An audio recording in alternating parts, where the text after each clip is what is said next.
दोस्तों, स्वागत है आपका आपके अपने YouTube चैनल आंकड़े बोलते हैं में।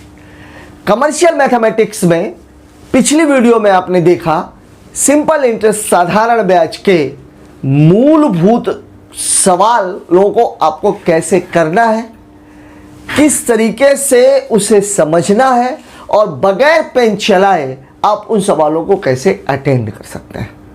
उसमें हमने सवाल जो पिछले वीडियो में हमने जो सवाल उठाए थे वो बहुत बेसिक कॉन्सेप्ट के सवाल थे, कुछ एक सवालों को छोड़कर। इस वीडियो में हम बात करेंगे थोड़ा सा एडवांस सवालों की, लेकिन इसके पहले मैं आप लोगों को थोड़ा सा एक बेस बता देना चाहता हूं पिछले वीडियो का।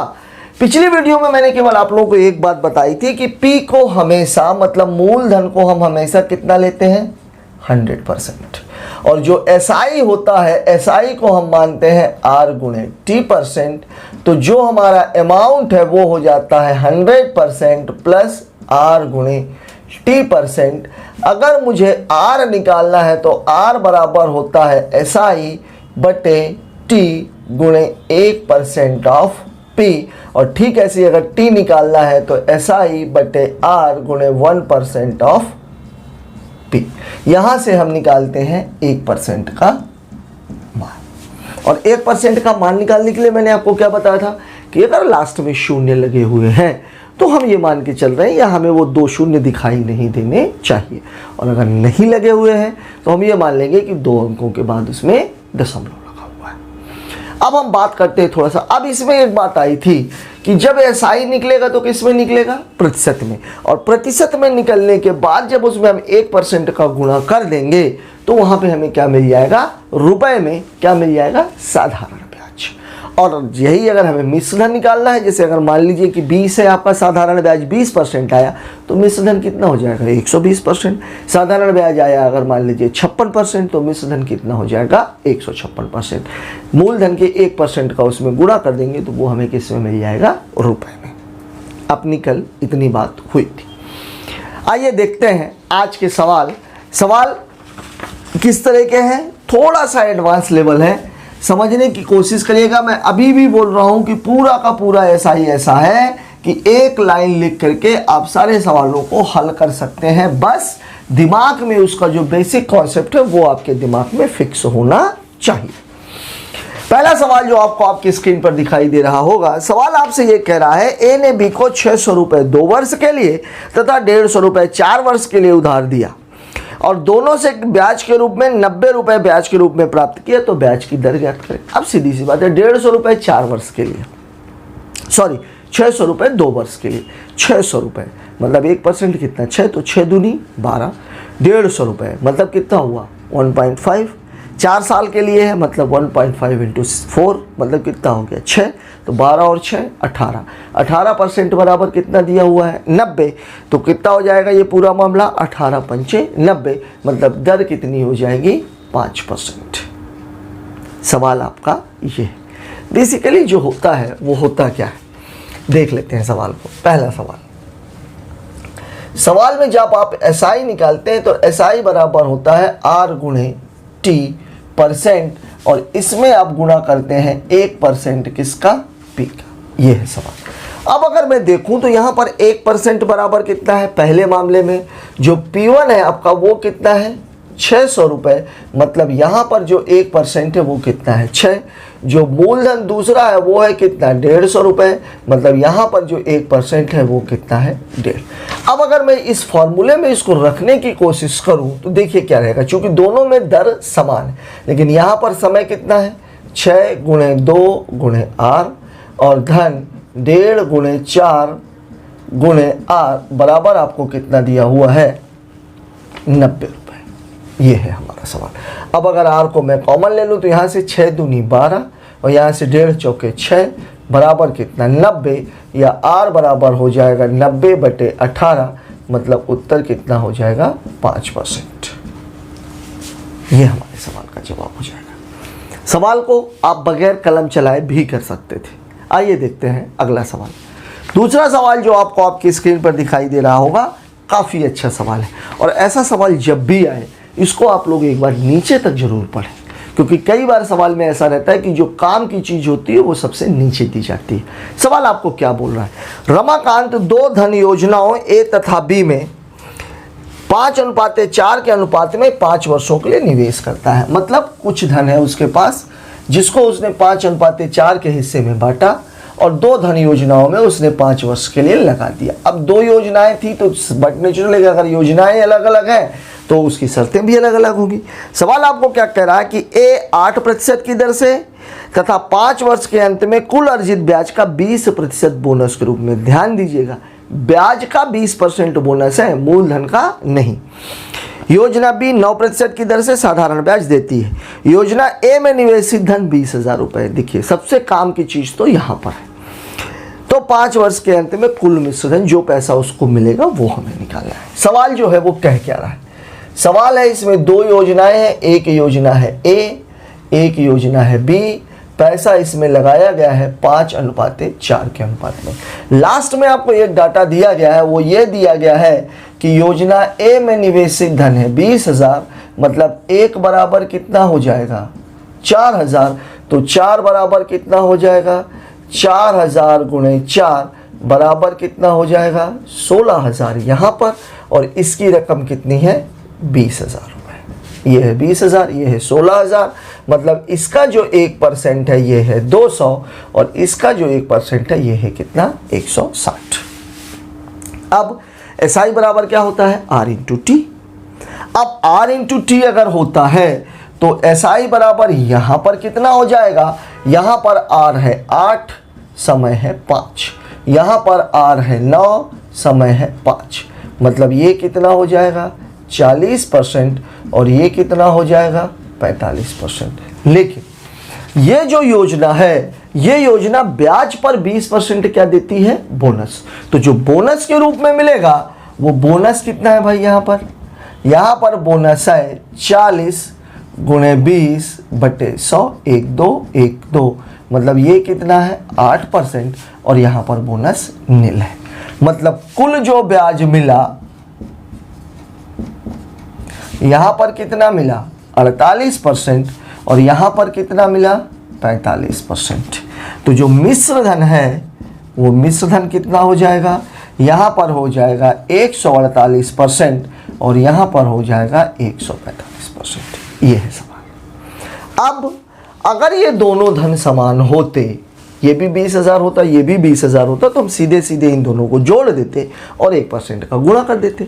लेकिन सवाल में है क्या, यहाँ का 1% अलग है और यहाँ का 1% अलग है। तो इसमें क्या होगा, इसमें हो जाएगा 148 गुणे कितना 200 और यहाँ पर कितना हो जाएगा 145 गुणे कितना 160। ये है सवाल।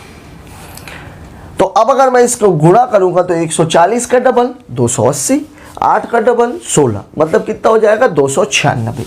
मतलब यहाँ पर हो जाएगा 296, 2 जीरो। यहाँ पर कितना हो जाएगा, अगर मैं इसको करूँगा तो ये कितना 29, अगर मैं 2 इसको दे दूँ तो ये 290 बन जाएगा और ये कितना बन जाएगा 80। मतलब यहाँ मैं कर क्या रहा हूँ, यहाँ मैं कर ये रहा हूँ 145 गुणे 2 गुणे 80, तो इसका मान 290 और ये कितना है 80। तो 8 नाम 72, 8 दूनी 16 और 7 23 और 2 जीरो। अब आपसे क्या पूछा गया है कुल मिश्र धन। तो कुल मिश्र धन में मैं इसको जोड़ दूंगा तो 600 और 200 800 और 29 और 23 52 और यही मेरा कुल मिश्र धन है जो मुझे मिलेगा। अब सवाल को मैं एक बार ऊपर से और समझा देता हूँ। सवाल में आपको बोला क्या गया है, सवाल में 2 योजनाएं हैं, एक योजना ए है दूसरी बी है। 5 वर्ष के लिए उसमें एक व्यक्ति जो है वो धन लगाता है 5:4 के अनुपात में। 5 की वैल्यू आपको दी गई है कितनी 20,000 रुपये, मतलब 4 की वैल्यू कितनी हो जाएगी 16,000 रुपये। मतलब ए के लिए जो ए में लगाया गया उसका 1% कितना है 200 रुपये और जो बी में लगाया गया उसका 1% बराबर कितना है 160 रुपये। अब आपसे क्या पूछा है कुल कितना पैसा मिलेगा, मतलब बात किसकी की जा रही है मिश्र धन की। अब अगर मिश्र धन की बात की जा रही है तो ब्याज बराबर क्या होता है दर गुणे समय। दर गुणे समय मतलब यहाँ पर ब्याज हमको पहले वाले में मिल रहा था 8%, तो 8 पंचे 40। दूसरे वाले बी में कितना मिल रहा था 9%, तो 9 पन्ना 45। लेकिन योजना ए में ब्याज का 20% आपको क्या मिल रहा है बोनस। तो 40 का 20% मतलब 8%, लेकिन बी में कोई बोनस नहीं। मतलब ए में जो टोटल मुझे मिला वो मिला 48% और बी में जो मुझे मिला वो मिला 45%। तो मिश्र धन कितना, 148 और 145। तो 148 में कितने का गुणा, योजना ए के लिए 1% बराबर 200 रुपये है और योजना बी के लिए 1% बराबर 160 रुपये है। तो 148 में 200 का गुणा, 145 में 160 का गुणा, दोनों को जोड़ दिया तो हमारा उत्तर आ गया। काफ़ी अच्छा सवाल है। सवाल में करने के लिए कुछ नहीं है, देखने के लिए जरूर बहुत ज़्यादा है, लेकिन ये चीज़ें अगर हम मेंटल कैलकुलेशन अगर करें तो सवाल में कुछ रखा नहीं है। सवाल में यहाँ तक तो आप डायरेक्ट पहुँच सकते हो, इसके बाद ही आपको जो करना है करना है। आइए देखते हैं तीसरा सवाल। तीसरा सवाल आपको आपके स्क्रीन पर दिखाई दे रहा होगा। सवाल आपसे क्या कह रहा है, सवाल आपसे ये कह रहा है एक आदमी के पास 2000 रुपये हैं, ठीक है। इस राशि का कुछ हिस्सा 5% की दर से और शेष 4% की दर से साधारण ब्याज पर उधार देता है और 1 वर्ष के रूप में 96 रुपये कमाता है। जो भी बच्चे लगातार वीडियो देख रहे हैं, ये सवाल देख करके उन्हें समझ में आ गया होगा कि इसे कैसे करना है, या कम से कम ये तो उनके दिमाग में आ ही रहा होगा कि ऐसा एक सवाल हम अटेंड कर चुके हैं। ऐसा सवाल कहाँ पे आया था, एलिगेशन में। मैं बार बार इस बात को बोल रहा हूँ कि मिश्रण एक ऐसा टॉपिक है जिस टॉपिक में सभी टॉपिक शामिल है या सभी टॉपिक में मिश्रण शामिल है। मतलब अब यहाँ पर क्या होता है, जब कभी भी दो अलग अलग राशियों को मिला करके कोई एक राशि बनाई जाती है तो वहाँ पर हम क्या किसका यूज़ करते हैं, मिश्रण का। अब यहाँ पर बंदे के पास कितने हैं, 2000 रुपये। एक में वो 5% की दर से लगाता है, एक में 4% की दर से लगाता है और कुल कितने रुपए मिलते हैं, 96। लेकिन मिश्रण में मैंने ये भी बताया था कि जो तीनों आंकड़े हैं उनकी इकाइयाँ समान होनी चाहिए। मतलब दो अगर 5% और 4% मतलब प्रतिशत में है तो या तो 96 रुपये को हम प्रतिशत बना दें, और अगर प्रतिशत नहीं बनाना है तो 5% और 4% को हम रुपए बना दें। सवाल हमसे कह क्या रहा है, सवाल हमसे कह रहा है, तीसरा नंबर है, बंदे के पास टोटल कितना है, 2000 रुपया। एक जगह वो लगाता है 5% पे, एक जगह वो लगाता है 4% पे। यहाँ पर अगर हम देखें तो 1% बराबर कितना है, 20। तो 5% बराबर कितना हो जाएगा, 100। तो 4% बराबर कितना हो जाएगा, 80। लेकिन वास्तव में जो उसको मिला है वो कितना मिला है, 96। मतलब अगर वो 2000 रुपये पूरा का पूरा यहाँ लगाता तो उसको 100 रुपये मिलते। ये 2000 रुपये पूरा का पूरा यहाँ लगाता तो उसको 80 रुपये मिलते, लेकिन वास्तव में उसको मिले कितने हैं, 96 रुपये। मतलब कुछ पैसा इधर लगाया गया है, कुछ पैसा उधर लगाया गया है। अब हमें बड़े में से छोटे को हटाना है, तो 100 में से 96 चला गया 4, 96 में से 80 चला गया 16, तो 4 एक कम 4, 4 चौके 16, और ये दोनों मिल करके पैसा कितना है, 2000। मतलब 5 बराबर 2000, तो 1 बराबर 400। मतलब यहाँ पर जो पैसा लगाया गया है तो वह 4 गुणे 400 मतलब कितना, 1600 रुपये। और यहाँ पर जो पैसा लगाया गया है वो है 1 गुणे 400 बराबर कितना, 400 रुपये। और यही हमारे सवाल का जवाब है। सवाल में आपसे पूछा गया है कि 4% की दर से तो पैसा कौन सा हो जाएगा, 400 रुपये। मतलब ये हमारा आंसर है। कुछ ज़्यादा करने की आवश्यकता नहीं है। इस तरह का सवाल आप लोग कर चुके हैं। जिनको भी ये बात समझ में नहीं आ रही है वो एलिगेशन के टॉपिक्स को एक बार देख ले, पूरा एलिगेशन उनकी समझ में बहुत अच्छे तरीके से आ जाएगा। बात करते हैं आगे के सवाल की। चौथा सवाल आपको आपकी स्क्रीन पर दिखाई दे रहा है। क्या कह रहा है चौथा सवाल, ए ने 600 रुपये की एक राशि तथा एक अन्य धनराशि को साधारण ब्याज की 8.5% की दर पर उधार दिया। ठीक है, मतलब दोनों में दर कितनी है, 8.5%। ठीक, 5 वर्ष पश्चात उसे बी और सी दोनों से मिलाकर ब्याज के रूप में कितने रुपए मिले, 400 रुपये मिले। अब देखिए सीधी सी बात यह है कि 600 रुपये तो आपको कंफर्म दिया हुआ है और साल कितने दिए हुए हैं, 5 वर्ष। अब 8.5% का मतलब कितना होता है, सबसे पहले तो हमारे लिए यही जानना जरूरी है। और ब्याज के रूप में अगर 2 पैसे दिए गए हैं, कुल मिला के 400 रुपये ब्याज मिल रहा है। अगर मुझे एक हिस्से के ब्याज का पता लग जाए तो दूसरे हिस्से का ब्याज हम बड़ी आसानी के साथ निकाल सकते हैं। अब वास्तव में जो है वो है क्या, सवाल जो आपसे कह रहा है चौथा नंबर, वो ये है कि जो SI हमें मिलना चाहिए वो SI हमें मिलना कितना चाहिए, R गुणे T परसेंट के बराबर। R यहाँ पर कितना है 25/3 और T कितना है 5 वर्ष। ये मतलब ये होना चाहिए 125/3% और उसमें ब्याज आपको मिला कितना है 400 रुपये। मतलब 1% बराबर हो जाएगा 400 गुणे 3/125। तो 100% बराबर हो जाएगा 400 गुणे 3/125 गुणे 100। 25 पंचे 125, 5 8 40, 4 3 12 8 96। मतलब कुल मिलाकर के जो राशि उधार दी गई वो कितनी राशि उधार दी गई है 960 रुपए की। अब 960 रुपए में से बी को कितना दिया गया है 600 रुपए, तो सी को कितना दिया जाएगा 360 रुपए। मतलब ये कौन सी राशि है, कुल राशि, जिसमें से बी को कितनी दी गई है, बी को दी गई है 600 रुपए, तो सी को कितनी दी जाएगी, इन दोनों को घटा दीजिए, मतलब उत्तर कितना हो जाएगा 360 रुपए। और यही आपके सवाल का जवाब है। आइए देखते हैं अगला सवाल। सवालों में कुछ है नहीं, केवल आपको एक चीज का ध्यान रखना है कि सवाल जो हमसे कह रहा है उसको हम जल्द से जल्द कैसे निकाल सकते हैं। सवाल आपसे ये कह रहा है यदि किसी धनराशि पर 8.1/3% वार्षिक दर से 15 माह का साधारण ब्याज उसी राशि पर 12.5% की दर से 8 माह के साधारण ब्याज से 32.50 रुपया अधिक है। मतलब यहाँ पर जो पहले राशि में जो ब्याज मिला और दूसरी राशि पर जो ब्याज मिला उन दोनों के बीच का जो अंतर है वो 32.50 रुपए। दोनों जगह जो राशि दी गई थी वो बराबर दी गई थी। तो पहली कंडीशन क्या है हमारे पांचवें सवाल की, पांचवें सवाल में जो पहला SI है वो कितना हो जाएगा 8/1/3 मतलब 25/3 और गुणे कितना है 15 माह मतलब 15/12, 3 5 15 मतलब ये कितना है 125/12%। और जो दूसरा SI मुझे मिल रहा है वो कितना है 25/2 और गुणे कितना है 8/12, 2 चौके 8, 4 तिहाई 12 मतलब यहाँ कितना है 25/3%। ये आपका सवाल है। अब इन दोनों के बीच का जो अंतर है वो है 32.50 रुपया। मतलब ये दोनों ब्याज हैं, ब्याज के बीच का जो अंतर है वो 32.50 रुपये है। धनराशि ज्ञात करनी है मतलब निकालना कितना है 100%।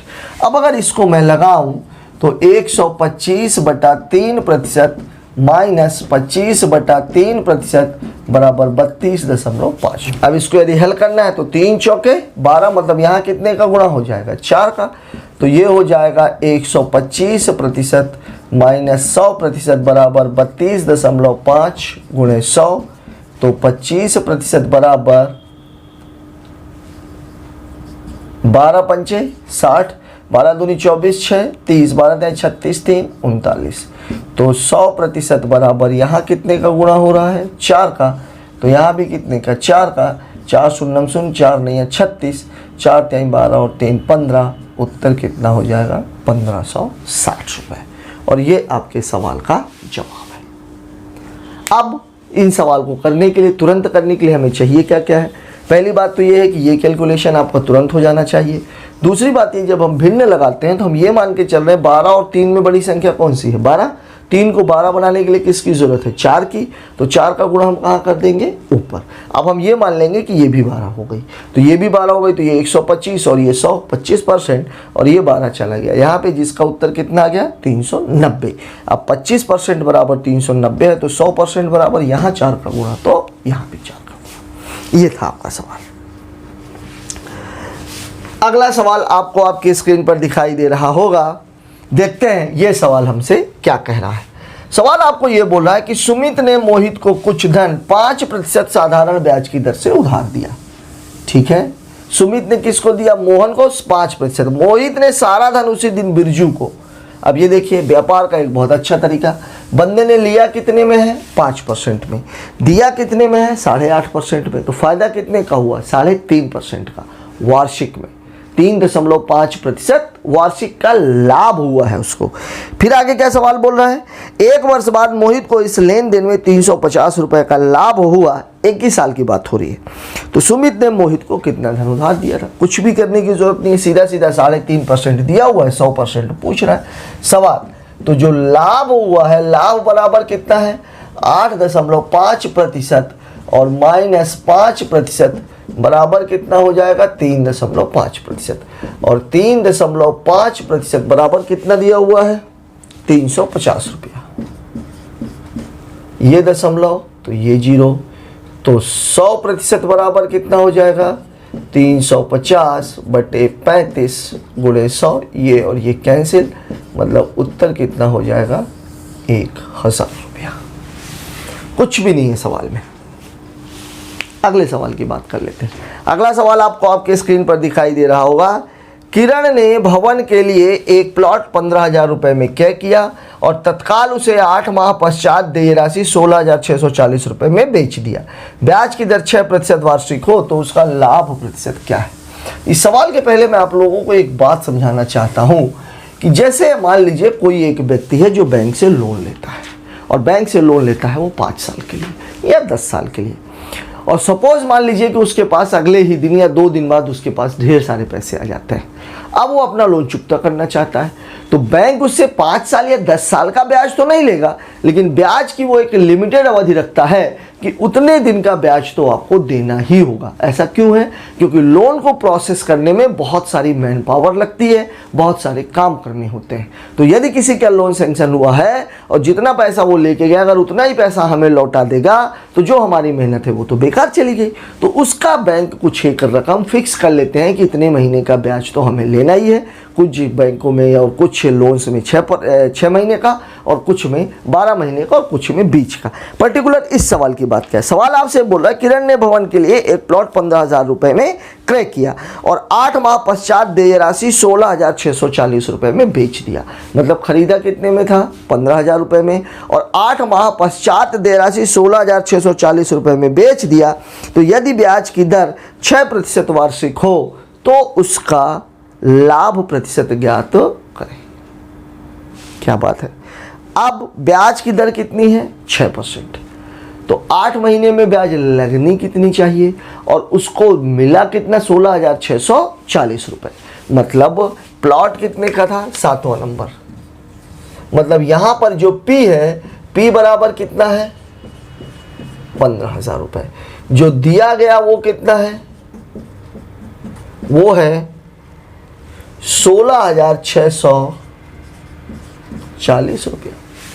अब इसमें जो SI है, SI कितना हो जाएगा 6 गुणे कितना दिया हुआ 8 माह, 8/12, तो 6 दूनी 12, 2 चौके 8, मतलब कितना 4%। तो जो अमाउंट है वो कितना हो जाएगा 104%। इसका मतलब 104 और गुणे 150, 15 चौके 60, 15 एकम 15, 15,600 रुपये।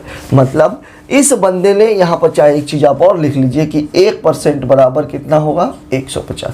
इस बंदे ने 15,000 रुपये किसी बंदे से उधार लिए थे या बैंक से उधार लिए थे। इस शर्त पर कि उसे 8 माह की जो राशि है, अगर उसको अगले दिन भी वो पैसा मिल जाता है तो 8 माह का जो ब्याज है वो वसूला जाएगा, जिसकी दर कितनी होगी 6% की। तो वहाँ जो उससे वसूला गया, बंदे को दिया गया था 15,000 रुपये और बंदे से लिया कितना गया 15,600 रुपये। तो यहाँ पर जो लाभ हुआ वो लाभ बराबर कितना हुआ 16,640 माइनस 15,600 रुपये। यहाँ एक बात का ध्यान दीजिएगा, हमारे कुछ बच्चे 15,000 घटाने की कोशिश करेंगे। वो वैल्यू 15,000 दिख जरूर रही है, लेकिन वो 15,000 ना होकर के कितना है 15,600 रुपये। अब अगर मैं इसको घटा दूं तो 400 640 मतलब 1,040 रुपये का लाभ है। तो लाभ प्रतिशत बराबर कितना हो जाएगा 1,040 बटे 15,600 गुणे 100। 1 2 1 2 4 से कट जाएगा, 4 तिहाई 12, 4 निया 36, 4 दूनी 8, 4 छंग 24, 13 तिया 39, 20। मतलब 20/3% या 6 सही 2/3 3%। ये है हमारे सवाल का जवाब। 8वां सवाल आपको आपकी स्क्रीन पर दिखाई दे रहा होगा। सवाल आपसे क्या कह रहा है? सवाल आपसे कह रहा है, पप्पू ने 23,000 रुपये एक व्यापारी से उधार लिया। 4 वर्ष बाद जिससे उधारी लिया था उसको 5,520 रुपये देकर उधार को चुकता कर दिया। मतलब यहाँ पर जो मूलधन है वो कितना है? 23,000 रुपये। 5,520 रुपये अधिक, तो अधिक वो क्या चीज़ दे रहा है? ब्याज दे रहा है। कितना दे रहा है? 5,520 रुपये दे रहा है। फिर आपसे पूछ रहा है कि जिस धन पर साधारण ब्याज लिया था उसकी दर क्या है। अब दर बराबर होता क्या है भाई? पहले तो हम ये देख लें। तो दर बराबर होता है SI/T इंटू 1% ऑफ P। ये है सवाल। अब यहाँ पर SI कितना है? 5,520 रुपये। वर्ष कितने हैं? 4, और 1% कितना है? 230। ये है हमारा सवाल। अब देख लेते हैं, 0 से 0 कैंसिल, 4 से तो 4 एकम 4, 4 × 12, 4 × 8 32, काट देंगे 23 छक्का 138। मतलब उत्तर कितना है? 6%। बहुत ही सरल सवाल। ये सवाल एक्चुअल में पहले वीडियो में होना चाहिए था, पता नहीं कैसे यहाँ पर आ गया है। खैर, अच्छी बात है। आइए देखते हैं 9वां सवाल। 9वां सवाल आपको आपकी स्क्रीन पर दिखाई दे रहा होगा। सवाल हमसे क्या कह रहा है? कोई धनराशि साधारण ब्याज की दर से 5 वर्षों में 3 गुनी हो जाती है, तो 10 वर्षों में कितनी गुनी हो जाएगी और ब्याज की दर भी ज्ञात करें। ज़बरदस्त क्वेश्चन। आजकल ऐसे सवाल बहुत ज़्यादा पूछे जा रहे हैं। 3 गुनी हो जाती है, इसका मतलब अगर 1 रुपये लगाया गया था तो वो कितना हो गया? 3 रुपया। अब जो 3 रुपया हुआ है उसमें 1 रुपये तो क्या है आपका? मूलधन। मतलब ब्याज कितना है? 2।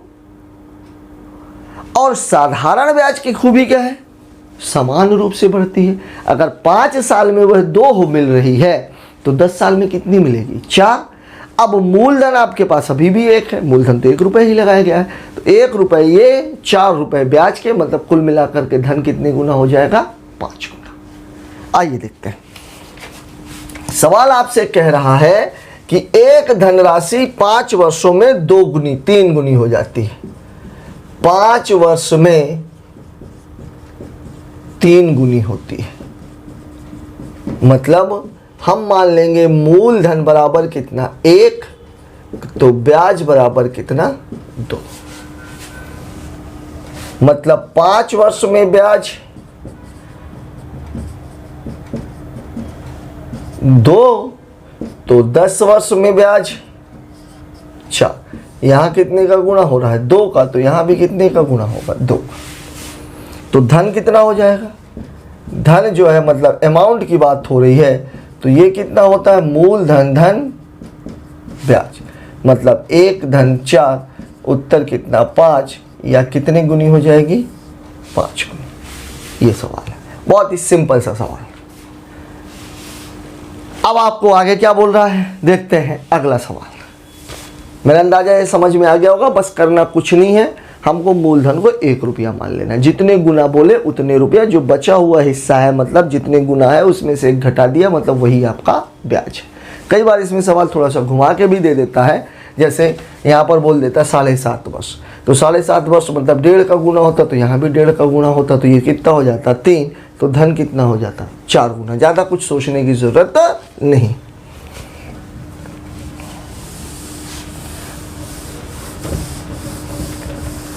दसवां सवाल आपको आपकी स्क्रीन पर दिखाई दे रहा होगा। सवाल बोल रहा है, एक धनराशि साधारण ब्याज की दर से मूलधन का 1/9 है। 1/9 है, इसका मतलब यदि मूलधन 1 है तो साधारण ब्याज कितना है? मूलधन अगर 9 है तो साधारण ब्याज कितना है? 1। ब्याज की अवधि उसके वार्षिक दर के बराबर है, तो वार्षिक दर कितनी? ये है सवाल। दर बराबर होता क्या है? अगर मैं 10वें सवाल की बात करूं, 10वें सवाल में जो आपको बोला गया है वो बोला गया है मूलधन बराबर कितना है? 9, तो SI बराबर कितना है? 1। अब दर बराबर जो होता है वो क्या होता है? R बराबर होता है SI/T गुणे 1% ऑफ P। ये है हमारा मामला।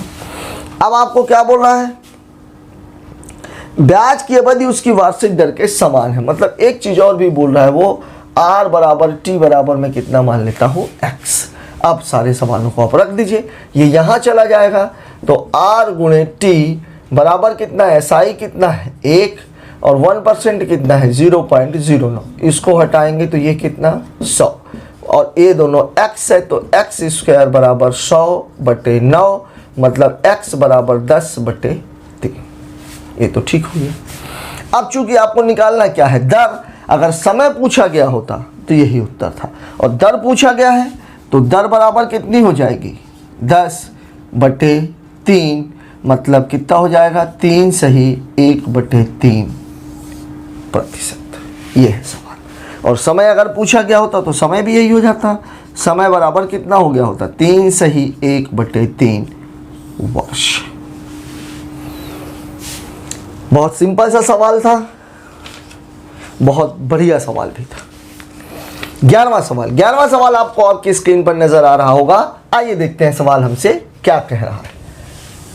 सवाल हमसे कह रहा है एक धनराशि 12 वर्षों में 2 गुनी हो जाती है तो ब्याज की दर ज्ञात करें।